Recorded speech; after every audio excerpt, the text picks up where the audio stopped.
everybody. This is Praxis. Amber's just joining us. I'm going to put my mic on right now. Stop it. I didn't mean to call you out right at the beginning. Alright, first off, does it sound like we have audio? I had some audio problems in the last video. Everything sounding alright? I'm not going to wait for an answer. I'm just going to continue on. And now we'll talk about the chroma of the video, the color. There's nothing wrong with the signal. We're going black and white on this one because everyone knows that black and white is artistic and higher class than color. Yeah, didn't you know that? Things that lack color are higher class. It's for a more refined audience. Classy. And right now, I think our audience is pretty refined. How many people are watching, Amber? Let's see. We have 11 people watching right now. Wow, actually, that's kind of getting into like the gutter there at this point. Yeah, usually I'm used to like 3 or 4. So welcome everyone, all 11 of us. And thank you for joining the show. In this show, we talk about homestead building, retreat building, specifically what I've been doing for our homestead build, kind of the example that everyone's been kind of sharing in on.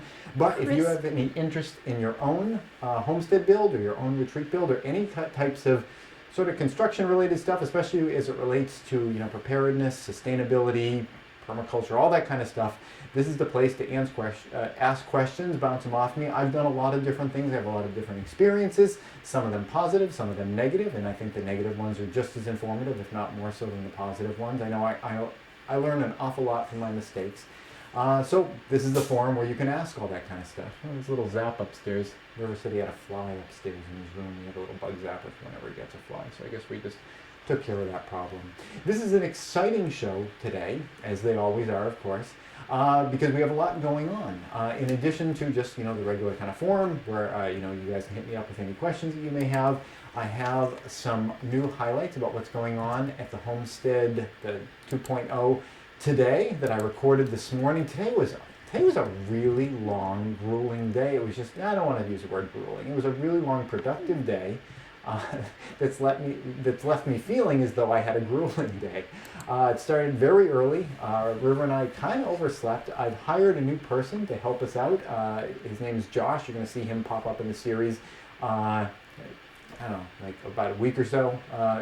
Like 2 weeks or something like that. You'll start seeing Josh, and he's been helping me with all the kinds of stuff that I feel like when I'm working on the homestead build, I don't have time for, but are super important. So he's been helping me out with all sorts of stuff. So he got there, bright and early. River and I got there bright and early, and we're starting to have a roof on the structure now. By roof, I mean roof trusses, not an actual roof of any sort. What's up? You have questions? You're using light tubes with glass, but have you tried using plastic bottles with water and bleach? Yeah, that's interesting. Yes, there are lots of different ways of doing light tubes. They could be filled. Just to give you guys a sense of where this question is coming from, I have a root cellar or a fallout shelter, depending on how you want to look at it. And to get light into there, I've decided to put in some light tubes. Now we're going to put some electric lights in also, so you can flip them on if it's like cloudy or nighttime. But I've always wanted to experiment with light tubes. I figured that'd be a good application, and the SH is the T, and you're hiding in there and all the power goes out for some weird reason. It'd be nice to at least not be in complete darkness. So I installed some light tubes. Now there's different ways of going about them, and I thought about a couple of different ways of approaching them. The question regards the idea of having like water and bleach, and if you were going to use a root cellar as a fallout shelter and you didn't want to be having radiation go down into the structure, it would be a good idea, instead of having just these hollow tubes that go down into the structure, to have those hollow tubes filled with something. Water is a pretty decent blocker of radiation. It's pretty dense. When you think about things that you want to block radiation, the rule of thumb is sort of the heavier the better. Lead is really good. Feathers, not so great. So water, it's pretty heavy. You get a gallon jug or a 5-gallon jug of water. That's a lot of weight. So the idea is you have a lot of atomic particles in there and things. But I'm not a physicist, so don't take my word on that, because there's a lot of empty space in atoms. But the idea is the more particles you have in there, I guess they can kind of block the energetic particles going through. So I thought about doing that. I thought about having light water-filled tubes. I figured. Bleach would be something you put in there to keep it from growing algae or whatever. But also I thought about antifreeze, because I live in an area where there's ice and whatnot. So I thought about doing that, and I think that would have been kind of cool. As you know, water acts kind of like glass in terms of like being a fiber optic kind of material. So it would kind of, the fluid would have conducted the light right down into the structure. So I'd given that a lot of thought, but my primary goal in putting in fluid wasn't necessarily the conduction of light, as much as it was just the idea of like blocking energized particles. But after thinking about it for a while, there were some downsides with fluid in there, and they all kind of relate to the idea of leaks and things. I would have been much more careful with the way that I put the tubes together. If I had wanted to have a mirrored surface on the inside of the light tubes, then I would have had to think about like, well, what kind of a mirrored surface am I going to be putting in there? Is it going to like, if it's sitting in this bleach or whatever solution, is it going to like delaminate and then like get destroyed? I ended up using mylar, sheets of mylar to make the light tubes. So I was concerned with all of those things, and then it occurred to me that it wasn't really necessary to have material in the light tubes themselves to block energized particles. What I ended up doing, if you can imagine, here's the root cellar. This is the empty space where you live and survive. And then this is all the rock and dirt over it.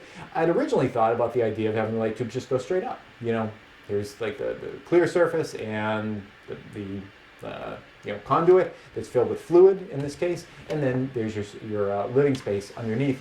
But then I realized that they didn't have to go straight down. If they went straight down, you'd have to worry about not necessarily even leaks from the tube itself, but leaks from, the rain falls on the ground, it kind of gets on the top surface of your root cellar, and it could, intrude along, all the seams of where the tube enters. So I started thinking, well, what about having the tubes enter the side? I could have them come down and then have 90-degree bends or 45-degree bends or whatever, and have them enter the side. And I started really liking that idea because, is there stuff happening behind me? No. Okay. And the reason for that is that, if you guys have seen my series about, I forget what it's called, but it's like surviving nuclear holocaust kind of thing. It's a 3-part series, done in 3 parts, and one of them talks a lot about shelter creation, and there's different types of ways of creating a shelter, and one of them is by what's called geometric shielding, and that's not shielding of having like a lot of thickness of something between you and the energized particles. It's the idea of having kind of like a maze-like tunnel between you and it, and energized particles have a tendency of moving in a straight line. They don't go in like a certain direction, then change direction randomly. That, again, I'm not a physicist. I don't know. Are there more questions? Yes. Okay. I'm going to finish this one up really quick because I'm almost there. So the idea is if you have an open channel and then a bend in it, the energized particles that are going straight down are going to just hit the bottom, and that's kind of like it for them. So that's what we ended up doing, is we had the channels come straight down, turn, and then go into the structure. That avoided the potential for leaks from rain. It avoided the potential for leaks from fluid on the inside. And it's pretty clever and makes me sound kind of smart. So that's the way that we went with that. I mean, the other ways could work very well. In fact, I thought it'd be neat to be underneath like a fish tank, like you have like a fish pond or something, except then all the poop would have landed on the bottom and then it would have covered up anyway. So that was my approach to it. So we got more questions. And I have more things that I need to tell you guys just before we get to the next question. We are going to be releasing the Bug Out card game digital deck during this episode, probably in about like few minutes or so. If you showed up just for that, I'm going to make you wait a little bit longer. Maybe there's a commercial break right now. Wait. Okay, during the live stream, the commercial breaks don't go in, but I'll add one later right there. What? So anyway, yes, we're going to be releasing the digital card game in a little bit. I've already got the email ready to go out. By the way, don't close my email page over there. It's all ready to go out and everything. Everyone's email is on there. If you don't get it, let me know at praxisprepper.com. No, wait, no, I don't own that URL. I don't know if anybody does. praxisprepper@gmail.com. Let me know at praxisprepper@gmail.com if you don't get your digital copy when I do this mass send out. I copied everyone's email into it, and sometimes it goes to spam or whatever. So we'll work it out and make sure that you get it. So that was the other thing I wanted to let you guys know. It is coming up, but keep you on the hook for a while. We got a question. What's the question? My new house plan has the entire downstairs built out of block. I'm considering filling them with sand for extra insulation. Will this help or not make a real difference? Okay, so you're saying block, I presume you mean concrete blocks, cinder blocks. Cinder blocks usually have a couple of open channels in them. Yeah, my rule of thumb in terms of what is an insulating material is that you want to slow down the transfer of heat through it. Yeah, it's not that cold's moving through things; it's the heat that's transmitting through it. Things like metal are really good at conducting heat. That's why if you're out on a cold day and you touch something that's metal, especially with your tongue, as we saw in A Christmas Story, awesome movie, it's going to conduct that heat out of your tongue really quickly. Your tongue will freeze to it. You touch something that doesn't have a lot of that kind of thermal conductivity. Again, let's go back to the feather example. You touch a feather, the feather and the metal could be the same exact temperature, but one's going to feel a lot cooler than the other. So things that have that kind of a property, where they're not allowing thermal energy to move through them quicker, those tend to be insulators. As such, sand is a rock, and rocks tend to be reasonably good at conducting heat. You go outside, you touch a rock. If it's cold, it's going to feel pretty cold, at least colder than the feather that you touch. So I would say, by virtue of that, sand might not be the best option, though it would be a better option than completely filling them up with concrete, because sand at least has kind of air pockets, and that would slow it down. But I would investigate some other options. One that not you guys, I was going to say, like, only one person asked this question. Who asked the question, by the way? So I know who Kev2D. Okay. No, wait. Wait, no, someone else? Yeah. Burning Hearth Homestead. Oh, okay, 2D sure. asks another question Okay, sure. that we'll answer They're after piling this. up. Okay. Yes. I would suggest this could be kind of cool. Is what's it called? What's it called, Amber? What? The thing I'm trying to think of. I don't know what you're trying to think of. It's the white stuff in potting soil. Vermiculite. Vermiculite is kind of like popcorn made out of mica. They take mica, heat it up, it puffs into these little puff balls. You see them as the little white balls that's inside of your potting soil that you might buy. Maybe they make it out of other things now, but the classic thing they used to have, and possibly also thank you. I'm not distracted enough. I really need that. The popular thing tends to be is vermiculite, and you can buy vermiculite at like a gardening store or whatever. The benefit is that because it's kind of puff, it's like a foam. It's an open cell kind of foamy kind of. It's not a foam really, but it's like popcorn, and it will absorb water like popcorn will. If you put popcorn in water, it's not going to taste very good. It'll just be soggy. Well, vermiculite does the same thing. So when you water the plants, that's a place where the water can kind of go in, but it's puffy. It's got a lot of air in there, and that is oftentimes used as an insulating material. I was planning on using vermiculite around where my outside air comes in, it goes under the slab, and then it comes up underneath where the wood stove is going to be. And instead of having foam back there, because it's right behind the wood stove, it's going to be heat and whatnot, and because the expansion and contraction of all the kind of the slab and everything around my wood stove, I was thinking around the pipe itself, instead of using foam or just having there be nothing, I was thinking about putting some vermiculite there, dumping it in, and that would provide some insulation from the cold air that's coming up through there. But at the same time, it's flame proof and everything. That might be something that you might try instead of sand. You can buy it in pretty big bags, and it's not particularly expensive. I think it's probably more expensive than sand, but I bet it would be a heck of a better insulator. You could do a test though. You don't have to just take my hypothesis on it. That sounds like a line from Reading Rainbow. But yeah, you could do a test with it. I mean, you could take a vat of sand and a vat of vermiculite, and you could have two thermometers popped into them, and you could put them outside in the cold and see if one was losing its temperature faster than the other. And by that matter, you just do that to any kind of material that you might think of. But the idea is think of a material that when you go outside on a cold day and you touch it, it's not going to feel super cold, because the things that feel super cold feel that way because they're good at conducting the heat right out of your body. So that's a quick, simple kind of touch test that you can do to figure out what kind of material might be good.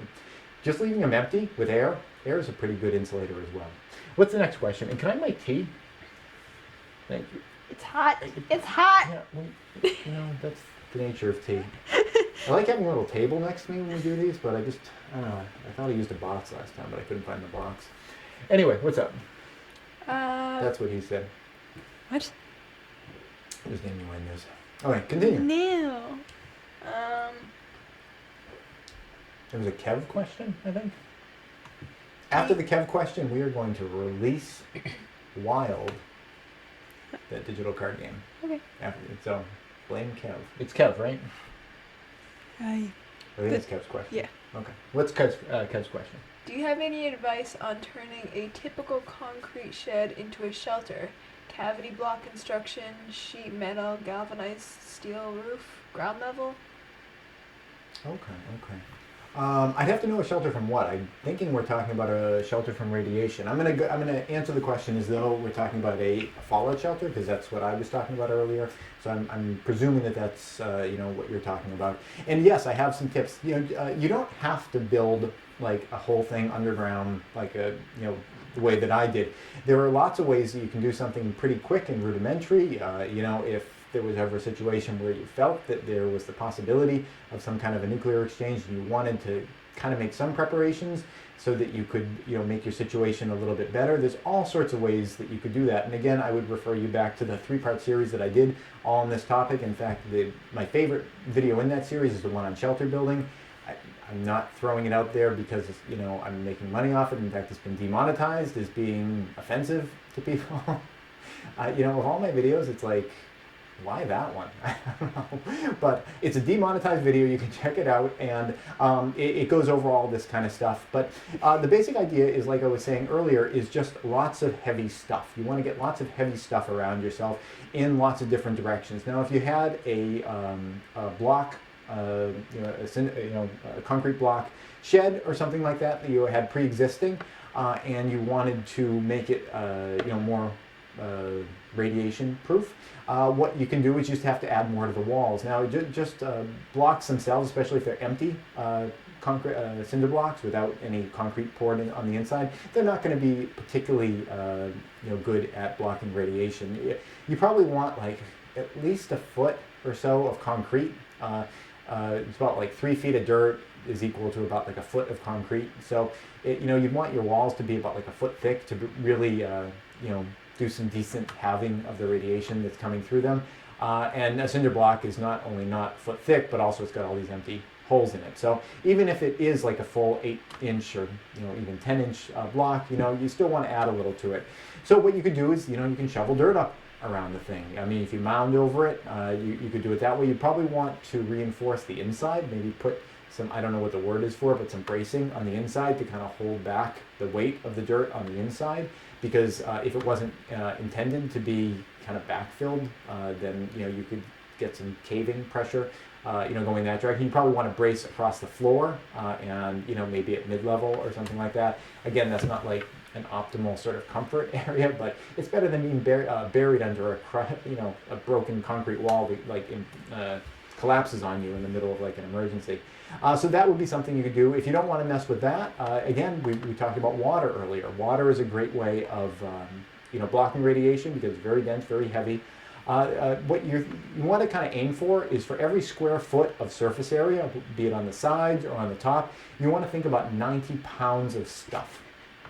And honestly, that could be 90 pounds of feathers, but that you can imagine that's just going to be an awfully thick pile of feathers to try to get to 90 pounds. It doesn't take that much thickness of water, say, to get to 90 pounds. I have a lot of these 5-gallon jugs. I think you've already seen them in the series. I was using them for doing the concrete work. They're kind of rectangular, kind of oblong cube kind of things. They got a handle on the top. They're stackable.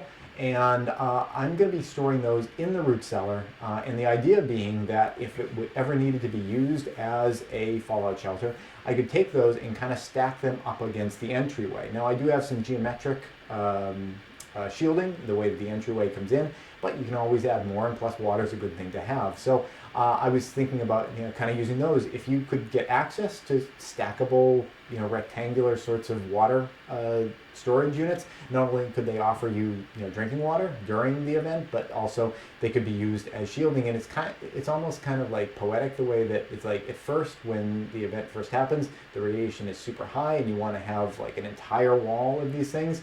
And then as you slowly start drinking them, there's less of a need for them anyway. So it's kind of like magical the way two things kind of balance out.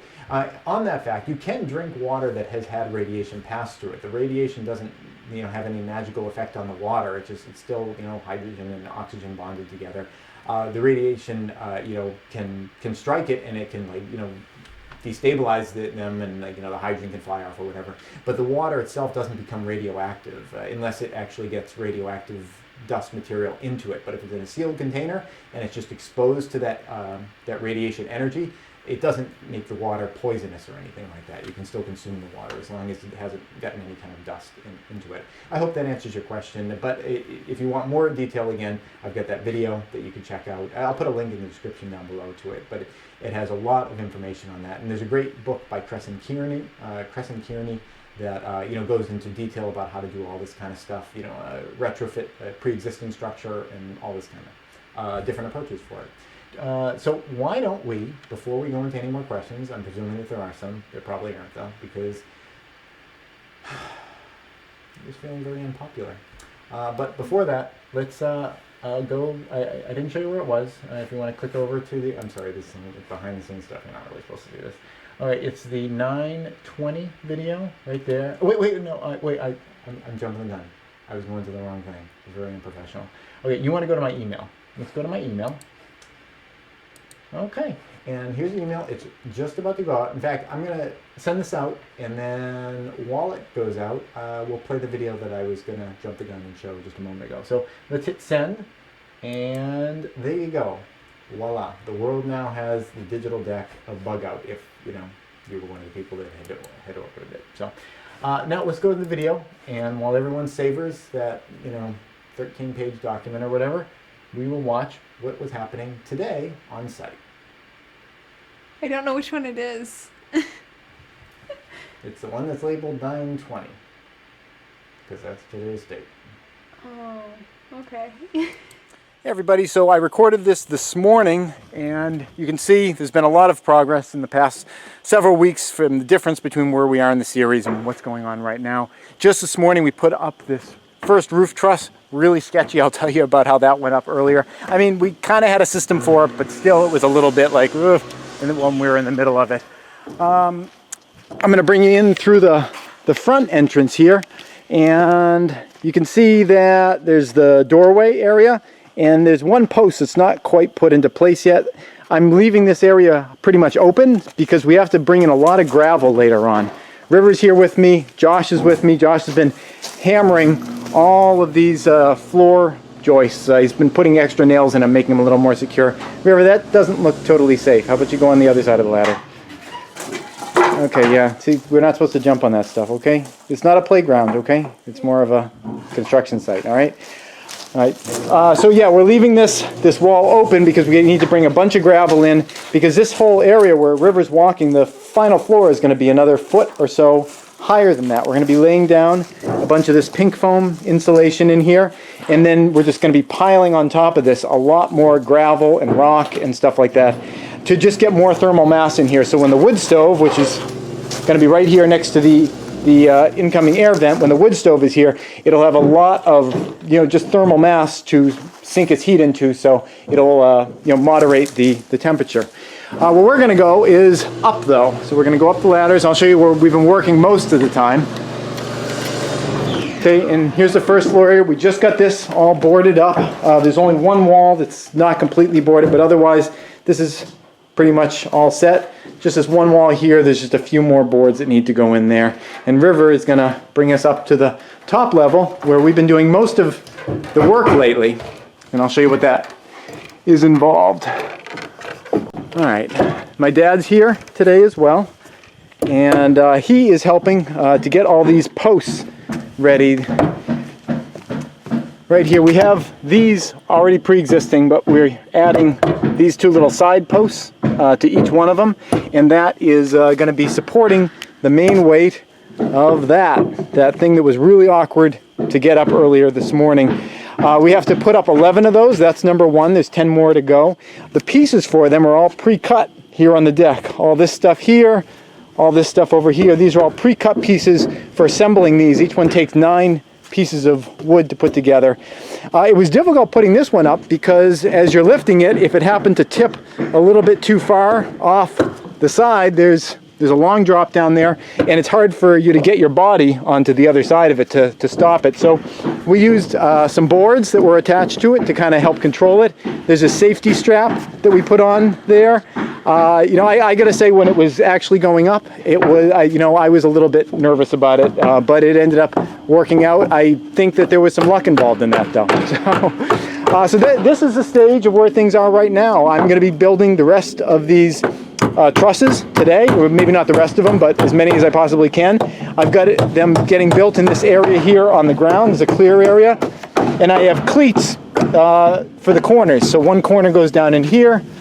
The top peak of it kind of tucks right up into here, and then the other end of it goes down in there. So I can tuck them all together, and the idea is that we're going to make them all exactly the same size and shape. So that's it. I hope you found that helpful. Thanks for watching. Hey everybody, so I recorded. All right, so today was a very productive day. As you saw in the video clip, there was one roof truss up. By the end of the day, we actually got 2 more, and they're really starting to move. I think within a few more days, we're going to have all the trusses up, and it's just exciting because we're going to start getting those the wall boards on, and then the wall boards can accept tarps, and it's an exciting time to start getting the area really dry, because we've had some rain come in and it just drips through the whole structure. Everything gets wet. Some of the wood's getting a little bit stained from the wet and everything. We'll be able to sand it down. It's all going to be fine, but it's exciting to actually turn it from a rainforest environment to an actual house. There was a question that we saw go through while we were watching the video clip that regards the idea of how to make like a small root cellar, a small kind of fallout shelter, I think is probably what we're talking about here.